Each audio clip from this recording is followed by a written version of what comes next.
함께 보실 하나님 말씀 에베소서 4장 고린도전서 4장 14절부터 21절까지 말씀입니다. 신약성경 267페이지, 268페이지 정도 됩니다. 고린도전서 4장 14절부터 21절까지 말씀입니다. 고린도전서 4장 14절부터 21절까지 말씀 다 찾으신 줄로 알고 제가 봉독하도록 하겠습니다. 내가 너희를 부끄럽게 하려고 이것을 쓰는 것이 아니라 오직 너희를 내 사랑하는 자녀같이 권하려 하는 것이라. 그리스도 안에서 일만 스승이 있으되 아버지는 많지 아니하니 그리스도 예수 안에서 내가 복음으로 너희를 낳았음이라. 그러므로 내가 너희에게 권하노니 너희는 나를 본받는 자가 되라. 이로 말미암아 내가 주 안에서 내 사랑하고 신실한 아들 디모데를 너희에게 보내었으니 그가 너희로 하여금 그리스도 예수 안에서 나의 행사 곧 내가 각처 각 교회에서 가르치는 것을 생각나게 하리라. 어떤 이들은 내가 너희에게 나아가지 아니할 것 같이 스스로 교만하여졌으나 주께서 허락하시면 내가 너희에게 속히 나아가서 교만한 자들의 말이 아니라 오직 그 능력을 알아보겠으니 하나님의 나라는 말에 있지 아니하고 오직 능력에 있음이라.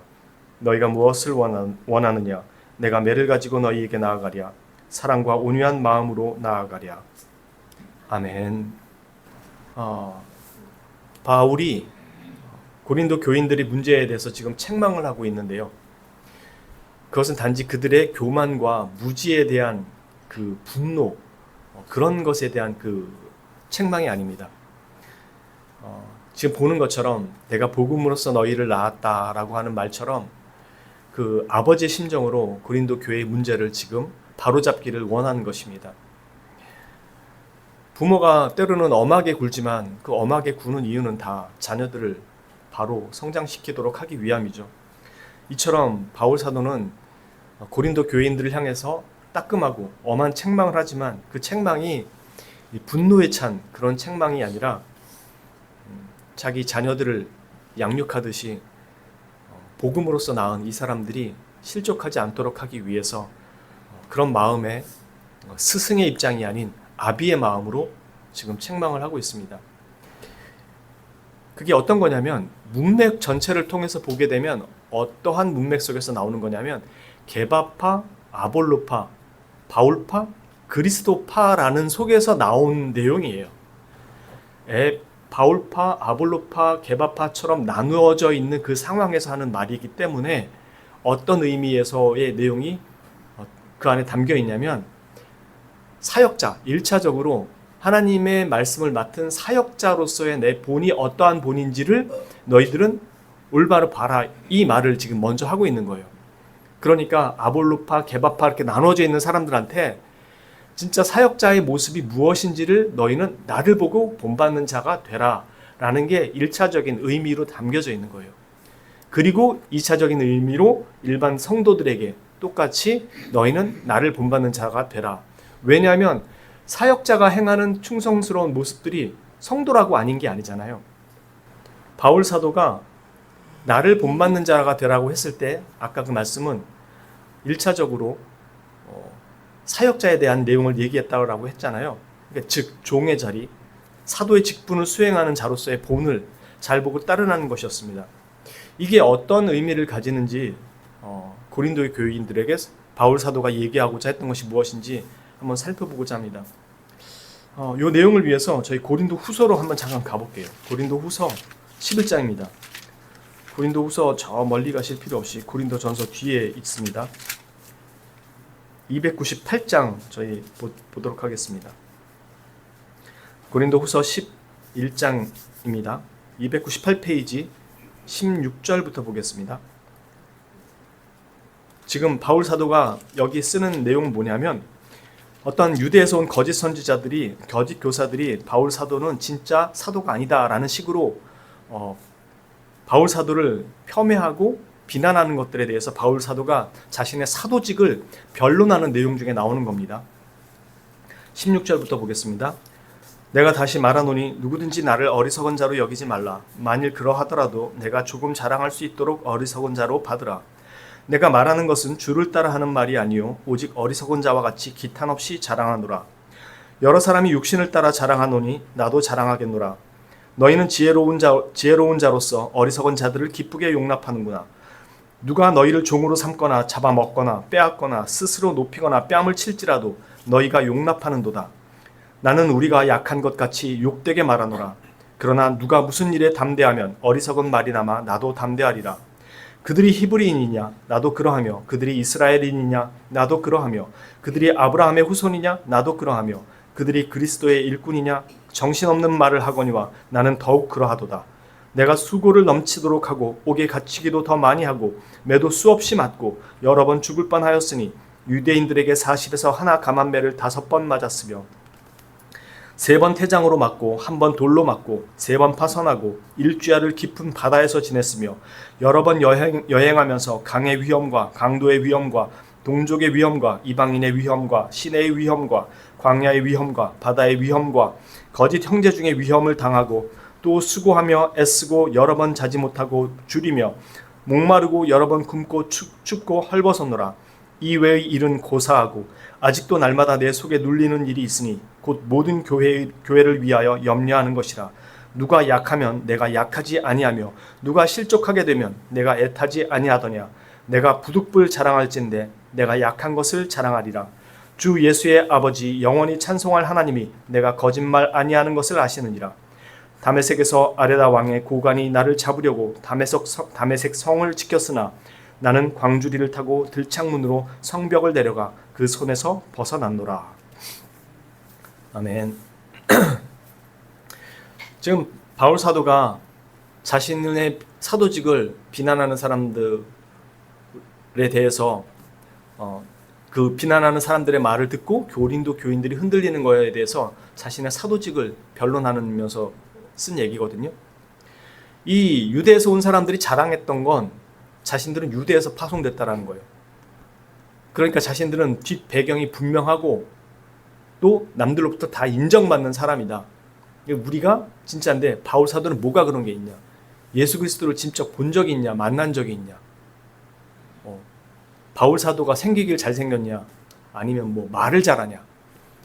여러 가지로 폄훼를 합니다. 거기에 대해서 바울 사도가 지금 얘기한 게 지금 저희가 읽은 내용이죠. 40에 하나 감한 매를 맞았다고 합니다. 이 40에 하나 감한 매를 맞았다는 게 어떤 의미냐면 신명기 25장 3절에 가면 40까지는 때리려니와 그것을 넘기지는 못할지니 만일 그것을 넘겨 매를 지나치게 때리면 네가 네 형제를 경히 여기는 것이 될까 하노라. 40에서 하나 감한 매를 맞았다는 건 40대 이상 넘어가면 생명의 위험이 있기 때문에 생명이 위험해질 수 있기 때문에 40에서 하나 감한 매를 맞도록 한 거예요. 그러니까 39대까지만 쳐라. 즉 39대를 때려라가 아니라 39대 이상 넘기지 말라라는 겁니다. 그래서 40에서 하나 감한 매를 수도 없이 맞았다고 얘기합니다. 몽둥이로도 많이 맞고요. 그리고 한 번은 돌로 맞았다고 합니다. 이 돌은 우리 사도행전 14장 19절에서 이미 말씀을 나눴던 내용입니다.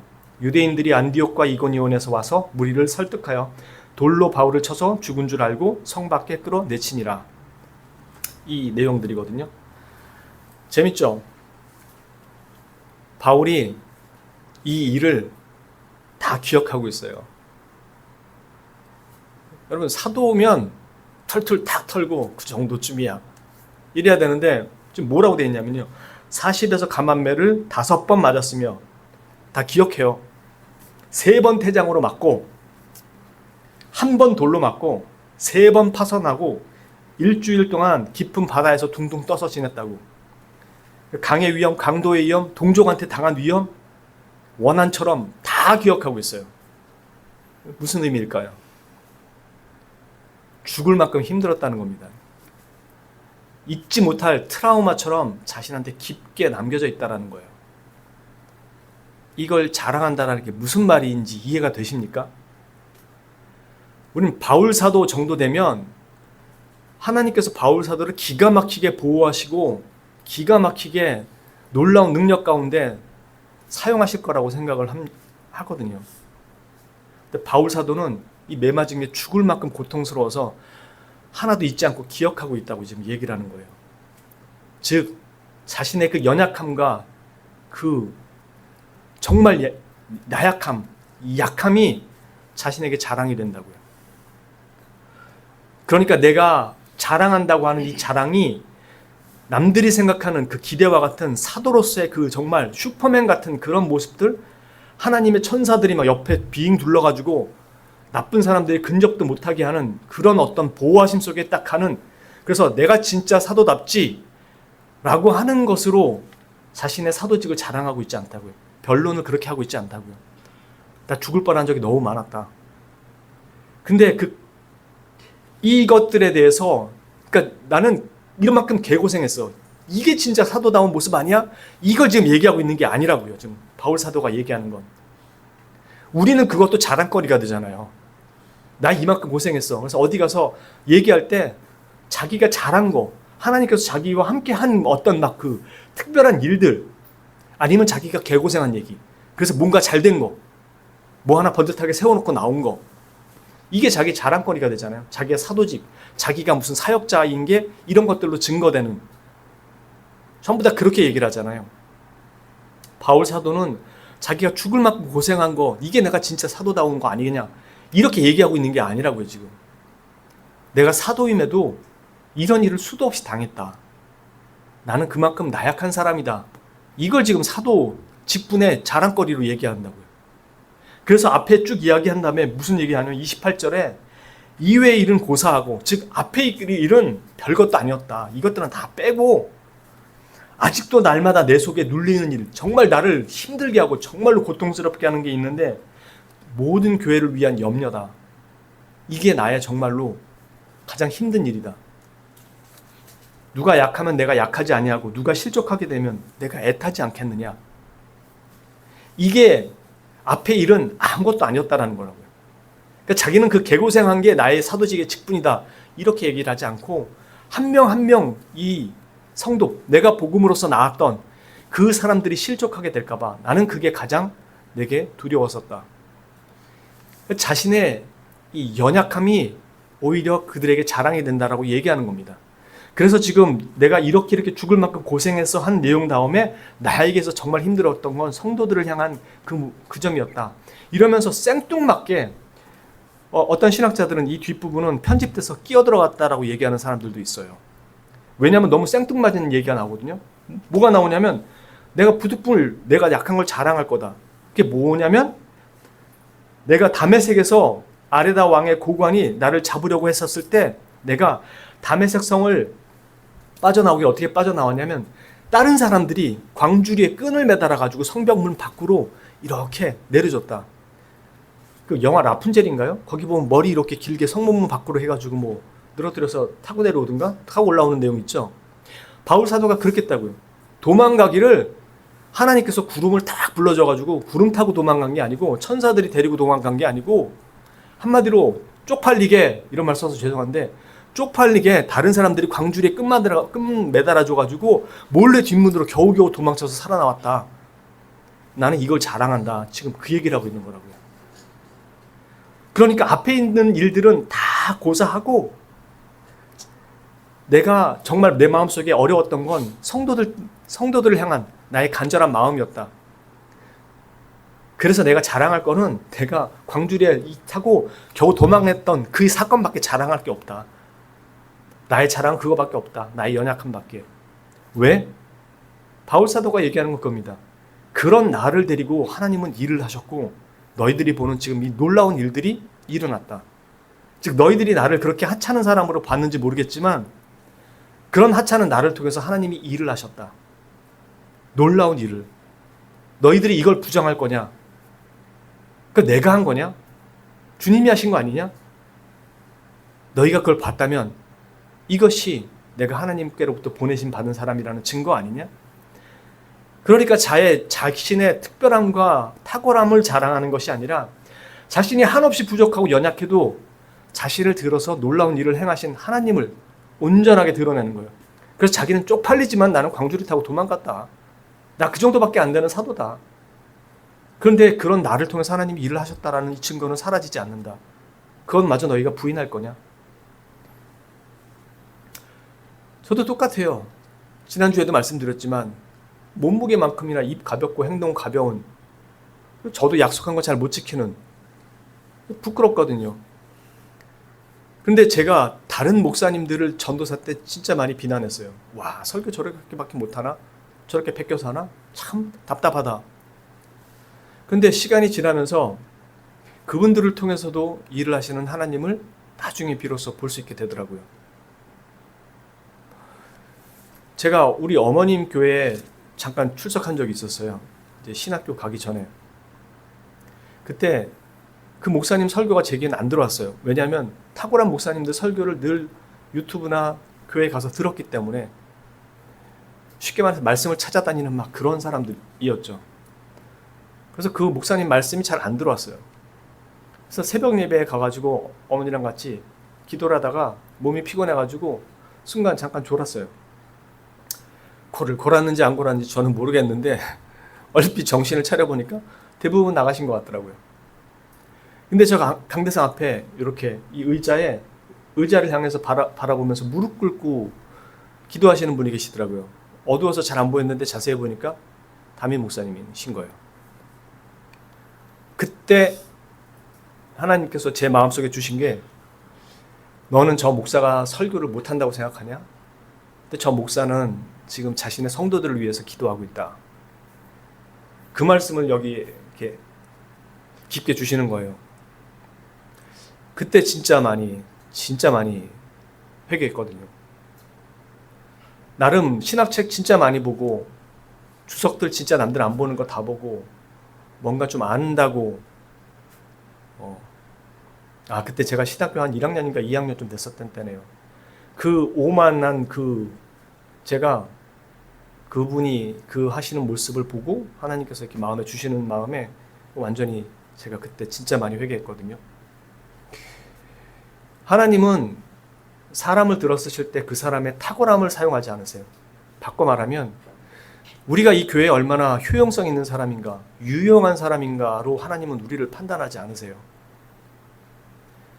하나님은 우리 자신을 바꿔놓는 데 관심을 두시죠. 하나님이 저를 보내셨을 때는 목회를 맡기신 게 있으시지만 실제로 하나님의 1차적인 목적은 저라는 인간을 꺾어놓는 거예요. 그래서 나중에 신학생이 돼서 비로소 3학년쯤 되니까 기도가 바뀌더라고요.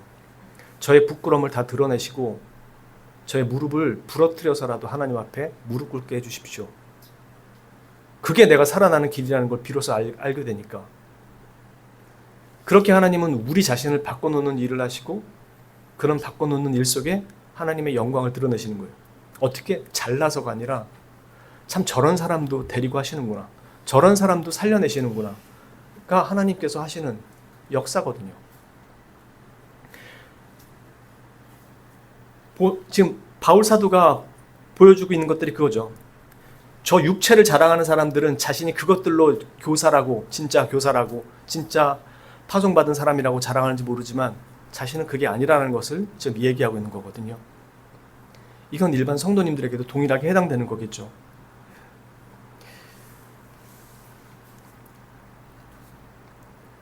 거짓 교사들의 특징은 이런저런 부분이 남들과 다르다는 거고 자기가 잘한다라는 거예요.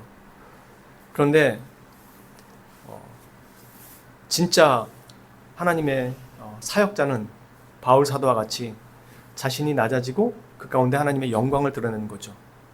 물론 바울 사도가 지금 고린도전서 11장에서 얘기했을 때는 거짓 선지자들과 자신을 비교해서 얘기하긴 한 건데, 오늘 다시 이제 본문인 4장으로 돌아오면 이 4장에서는 성도들에게 이 말을 하고 있는 거예요. 그러니까 무슨 뜻이냐면 성도들 가운데도 바울파, 게바파로 나눠져 있다는 것은 그들의 교만함이 들어있는 거죠. 그래서 자신의 육체들을 자랑하고 있는 거죠. 자신의 지혜를. 그러니까 연약한 자들의 모습도 이 속에 포함이 되어 있다는 거예요. 그러니까 우리 가운데서도 자신이 사역자라면 사역자 가운데 자신이 뭐 이런 거 세웠고 어디 가서 뭐 이런 거가 있고 이렇게 자랑하는 건 미성숙한 거죠. 아직 성장의 단계를 한참 가야 되는 사람들. 그래서 바울 사도처럼 언젠가 되었을 때 진짜 입술로 아니라, 사람들 다 입술로 그러잖아요. 제가 뭐 한 게 있나요? 다 주님이 하셨지. 뭐 오직 주님만이 드러나셔야죠. 하는데 말하는 거 듣고 있으면 다 지자랑이에요. 어떻게 해요? 아유, 훌륭한 일 하셨습니다. 그래야지 뭐. 근데 훌륭한 일 하셨습니다도 다 똑같아요. 그렇게 말해야지 자기가 조금이라도 더 인품이 있어 보이니까. 우린 그 수준밖에 안 되는 사람들이거든요. 이게 어디서 부서지냐면 바울 사도가 지금 여기 우리 고린도 11장 다음에 12장이 그 얘기잖아요. 나 3층청 갔다 왔다. 근데 그걸 갖고 자랑하지 않는다. 그러면서 육체의 가시 빼달랐다고 얘기했잖아요. 근데 그게 내게 있는 게 족하다고 얘기하시잖아요. 그게 전에 말씀드렸던 것처럼 넌 교만하니까 그게 있어야 돼. 이게 아니라고 말씀드렸죠. 네가 그걸 갖고 있어도 내 사역에 내가 하고자 하는 일에 조금도 방해가 되지 않는다. 너의 그 연약함이 나의 일을 행하는데 조금 더 방해되지 않으니까 걱정하지 마라. 그 의미라고 했잖아요. 그러니까 바울 사도가 지금 얘기하는 게 그거예요. 와서 나는 나의 모든 약함을 자랑하는데 그게 자랑이 될 수 있는 진짜 이유가 하나님께서 다 하시기 때문이라는 거예요. 그러니까 하나님에 대한 전적인 신뢰를 가지고 있는 거예요. 그러니까 하나님에 대한 신뢰는 뭘로 나타나냐면 그분에 대한 진정한 사랑으로 나타날 수밖에 없다고요. 그래서 하나님을 사랑하게 되면 자신이 하는 일들보다 하나님 사랑이 위에 서게 돼요.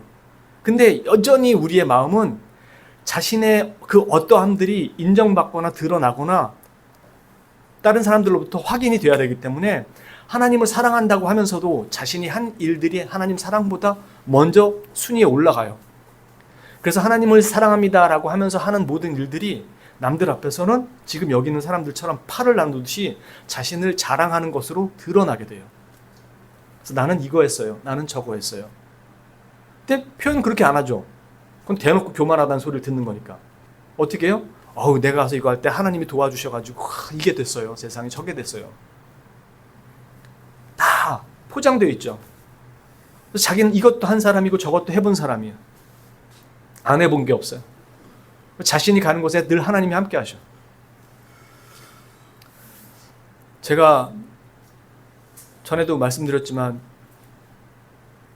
집사님이 아프셔서 저거 하셨을 때 우리 교회 나온 지 얼마 안 됐을 때 제가 가서 기도해드렸죠. 그리고 다음에 오셔서 다 나으셨대요. 그거는 저는 누누이 말씀드리지만 제가 낫게 한 게 아니에요. 제가 한 가지 확신하는 건 내가 거짓을 행하지 않았고 복음을 전했고 하나님의 은혜를 가르쳤고 하나님의 은혜를 증거하려고 했어요. 그리고 저 성도를 사랑하기에 그 성도가 아프지 않고 치유되기를 바랬을 뿐이에요. 그리고 하나님은 자신의 교회에게 그 은혜를 베풀어 주시는 거예요. 그러니까 여러분들이 믿고 구하는 건 100% 응답 받는 거예요. 믿습니다를 크게 외쳐야지 되는 문제가 아니고, 다시 말해서 하나님에 대한 진정한 신뢰가 있느냐의 문제라고요. 될 줄로 믿습니다에 대한 현상의 문제가 아니라 대상에 대한 문제. 그래서 하나님은 그 교회가 바른 길로 가는 곳에 은혜를 정말로 한량없이 부어주세요. 왜? 성령께서 그 교회를 통치하시기 때문에. 그러니까 우리 믿음의 여부에 그 방점이 있는 게 아니에요. 누가 이 교회를 통치하느냐, 누가 그걸 하고 있느냐를 우리가 어떻게 신뢰하고 있느냐, 그 문제에 관련된 것이죠. 그래서 저는 제가 했다고 얘기할 필요도 없고 할 수도 없고 해서도 안 되는 거고요. 너무 당연한 거고요. 이건 겸손의 문제가 아니에요.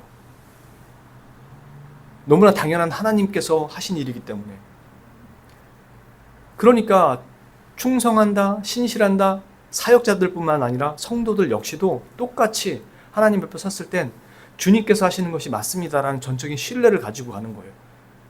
그래서 우리가 놓여있는 그 어떤 상황도 절망적이거나 좌절일 수가 없어요.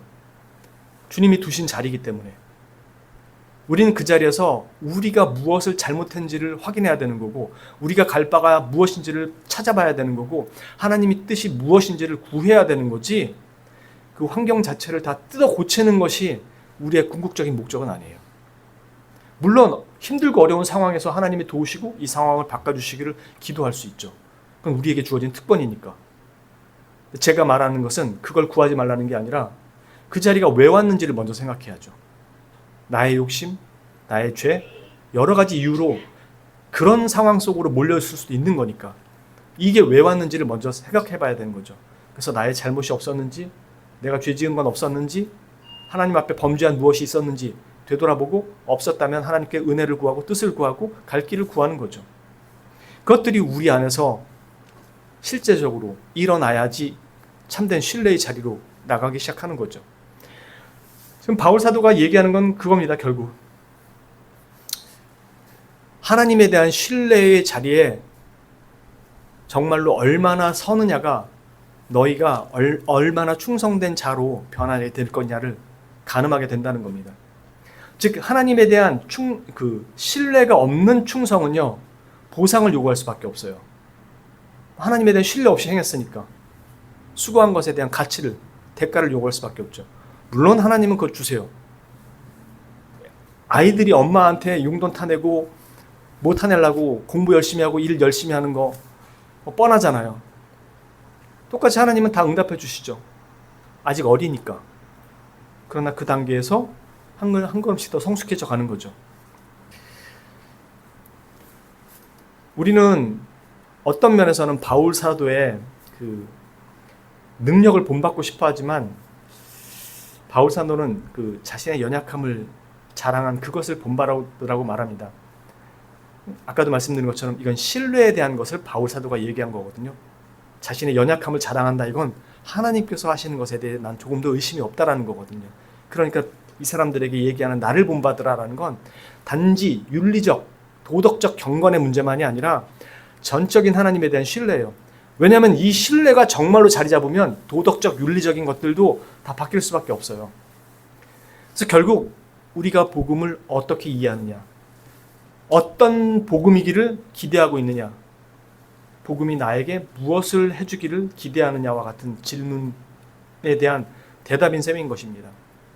여러분, 여기에 이 내용이 너무 피상적이다 생각하면 여기에 복음 대신에 예수 그리스도를 집어넣어 보세요.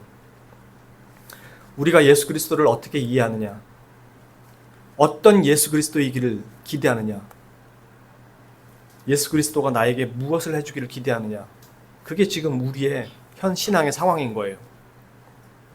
그래서 하나님에 대한 절대적인 신뢰가 우리 안에 자리 잡힐 때 하나님에 대한 사랑이 우리 안에서 바로 생기고, 아까도 말씀드린 것처럼 너무 율법주의적으로 흘러가는 사람, 너무 율법 없이 행하는, 율법 없이 사는 사람, 이 균형을 이 사이에서 맞추는 게 아니라 바로 복음, 그리스도에 대한 우리의 신뢰가 우리로 하여금 하나님 앞에 순종하게 만들어서 율법주의자보다 훨씬 더 하나님의 복음, 말씀을 사모하고 지키도록 하고 싶어하고 그 예배의 자리에 반듯한 모습으로 서게 되기를 원하는 마음으로 바꿔놓습니다. 왜냐하면 죽었던 생명이 우리 안에 심겨졌기 때문에, 우리가 만들어낸 생명이 아니라 밖으로부터 들어온 생명이기 때문에, 누가? 하나님께서 주시기 때문에, 어떻게? 성령으로 우리 안에 함께 하시게 하셨기 때문에 우리 안에서 살아난 생명은 세상의 생명과 같지 않기 때문에 우리 안에서 나타나는 반응은 세상이 말하는 판단과 기준과 삶의 방식을 따라가질 않아요. 그래서 하나님을 향한 사랑으로 삶의 패턴이 완전히 바뀌기 시작하는 거예요. 그래서 내 삶이 완전히 하나님을 향한 온전한 모습으로 나타나지 않을지라도, 즉 요만한 씨알매만한 열매라도 맺혀 있으면 그 사람은 그리스도인이 맞다고 얘기하는 거고, 얼마나 큰 열매를 맺어가느냐는 그가 얼마나 하나님을 향한 사랑으로 그 삶을 순종하며 바꿔가느냐의 싸움을 싸워가는 그 자리에서 나타나기 시작하는 겁니다. 여기 하나님의 도움이 없으면 안 되고 자신의 철저한 복종이 없어서도 안 되는 거고요. 전에 말씀드린 것처럼 나 100%, 하나님 100% 역사가 있어야만 된다는 거죠. 결국 우리에게 있어서는 어떤 현상들이 우리 삶의 해결책이나 답이 되지 않고 예수 그리스도만이 답이라는 사실입니다. 그래서 그분 자신이 복음이에요. 그래서 바울 사도는 나를 본받는 자라 되라, 이렇게 얘기한 것입니다. 그리스도를 대체할 것이 우리에게는 없습니다. 또 필요한 것도 없습니다. 처음부터 마지막까지, 그리고 처음이자 마지막이신 그분만이 우리에게 필요한 것이죠. 누군가가 저와 여러분에게 만일 예수 믿고 사는데 그 모양 그 꼴이 뭐냐, 예수 믿는 사람이면 이 정도는 돼야 되는 거 아니야? 그건 세상에서 판단하는 가장 기본적인 기준이죠. 네가 믿는 신이 정말 있어? 라고 했을 때 그 사람들이 바라보는 기준은 그 사람들이 돈 잘 벌고 무탈하고 병 없이 잘 먹고 잘 사는 거예요. 그게 그 사람들의 기준이거든요. 만일 여러분들, 근데 우리 삶은 그렇지 않은 경우가 훨씬 더 많잖아요.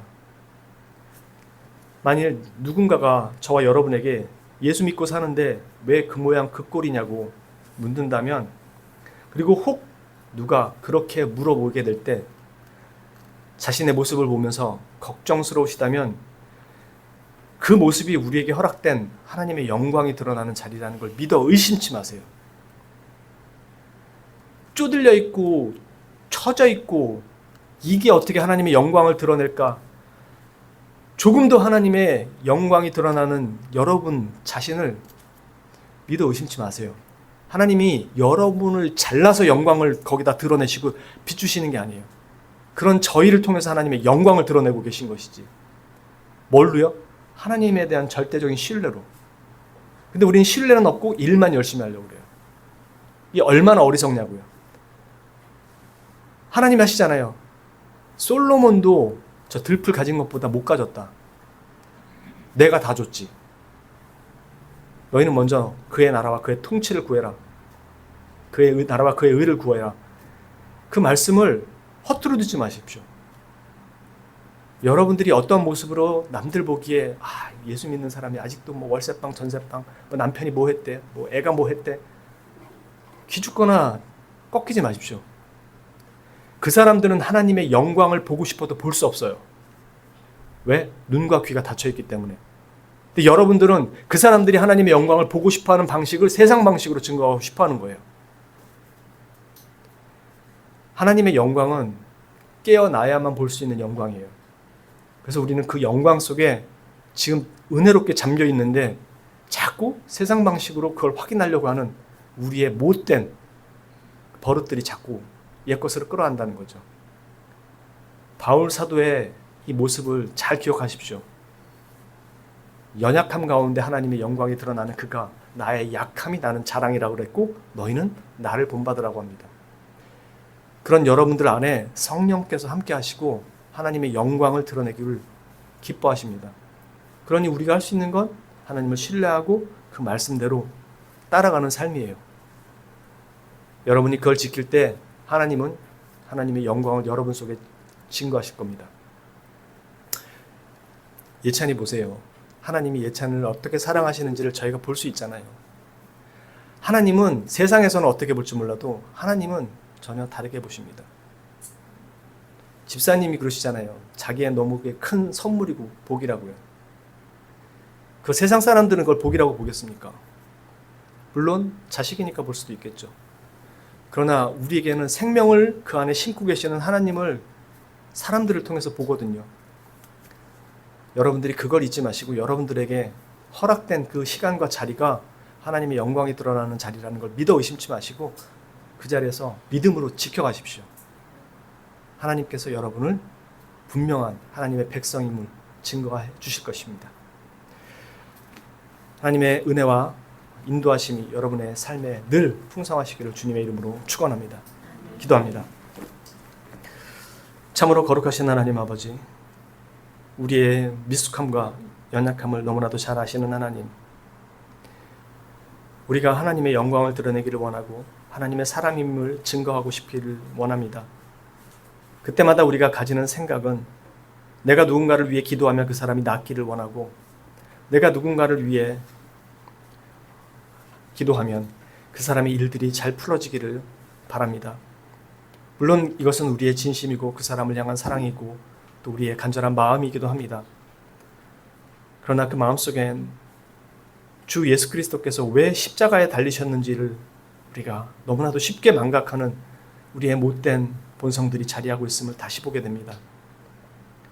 하나님은 왜 십자가라는 방식으로 우리를 찾아주셨는지 우리가 다시 한번 기억하게 하시고 왜 우리에게는 이 십자가가 자신이 만든 피조물들에게 다 벌거벗겨져서 온 수치를 당하며 그 십자가 위에서 고통스럽게 죽어가는 그 방식으로 하나님은 우리를 구원하셨는지 다시 한번 기억하게 하시고 모든 것이 끝나버린 그 사망의 자리가 끝이 아니라 비로소 하나님의 능력과 영광이 드러나는 은혜의 자리라는 것을 다시 기억하게 하시고 우리의 삶의 자리에서 좌절과 절망과 고통보다 우리를 바꿔놓고 주변을 바꿔놓을 하나님의 놀라운 영광의 그 순간임을 기억하고 그 속에서 하나님을 신뢰하며 살아가는 우리가 될 수 있도록 인도하여 주옵소서. 연약한 육체입니다. 연약한 영혼입니다. 너무 힘들지 않게, 너무 무너지지 않게 주께서 감당할 시험을 허락하실 줄로 믿고 가오니 우리의 걸음을 주님께서 지켜주시고 붙들어 주옵소서. 이 모든 말씀을 거룩하신 우리 구주 그리고 우리의 유일한 구속주 되시는 예수 그리스도의 이름 온전히 의지하여 기도하옵나이다. 아멘.